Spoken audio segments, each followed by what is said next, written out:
Bonjour à tous, c'est Sabrina Potvin, formatrice en décoration de gâteaux. Nous voilà aujourd'hui à notre 15e vidéo pour mes défis, pour mon défi personnel dans mes trucs et astuces que je me suis lancée sur 30 jours. Alors aujourd'hui, je vais vous montrer comment faire un collier ou un bracelet de perles avec ce moule-là. Vous devriez normalement avoir du fondant, peu importe la couleur, ça ne change absolument rien, qui doit être tempéré, qui soit quand même assez mou. Je vais vous montrer la texture ici. Donc, il ne faut vraiment pas que ce soit trop dur pour pouvoir le mettre dans le moule. Vous allez prendre une petite boule que vous allez idéalement pétrir un petit peu pour avoir le moins de craques visibles dedans. Vous devriez normalement avoir votre plan de travail graissé avec du Crisco comme je vous l'ai montré dans les cours précédents.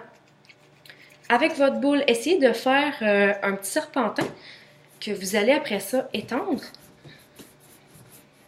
Faites-les pas trop long pour rien. Il faut qu'il y ait la longueur du moule, pas plus long que ça. Puis pour la grosseur, c'est sûr que ça va être un peu plus gros. Je vais vous montrer ici, là, ça va être un peu plus gros, c'est sûr. Il faut au moins que vous soyez capable de remplir convenablement le haut et le bas de vos perles. Par la suite, vous allez peser assez fort pour être sûr que tout l'excédent sorte.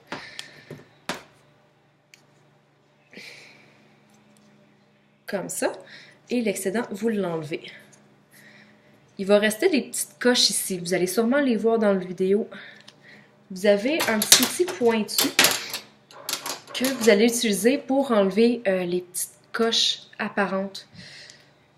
Vous allez juste continuer de peser et vous allez gratter pour enlever.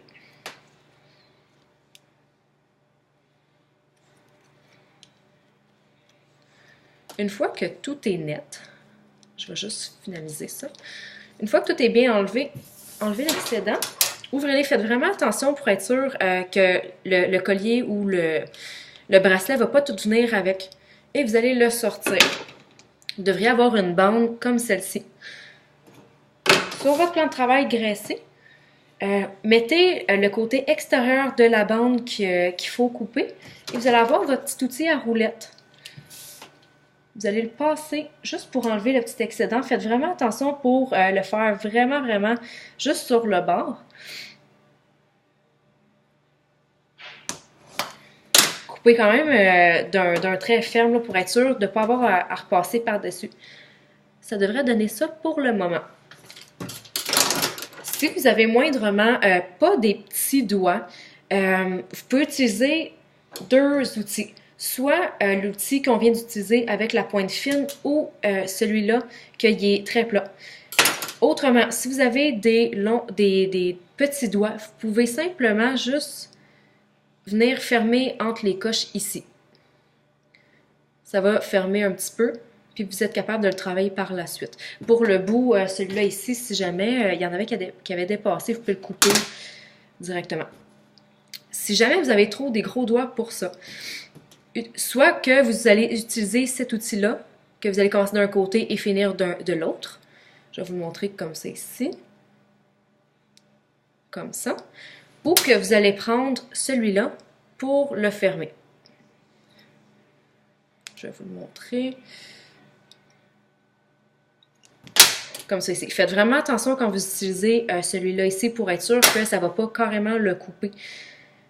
Donc, par la suite, là, je vais juste le couper ici pour vous le montrer. Vous allez avoir des perles qui vont être quand même un petit peu hautes. Donc, juste essayez de les aplatir un petit peu sur votre plan de travail. Pas trop, mais juste pour garder un aspect quand même rond et non pas ovale. Et vous allez essayer de les ramener un petit peu, comme ça ici. Voilà qu'est-ce que ça donne ici. Alors voilà, c'était mes trucs et astuces pour aujourd'hui. J'espère que vous avez apprécié. Partagez en grand nombre et laissez vos commentaires. J'espère aussi que vous allez laisser vos appréciations, tout ce que vous aimeriez voir pour les prochaines vidéos. Alors on se voit demain. Merci et bonne journée.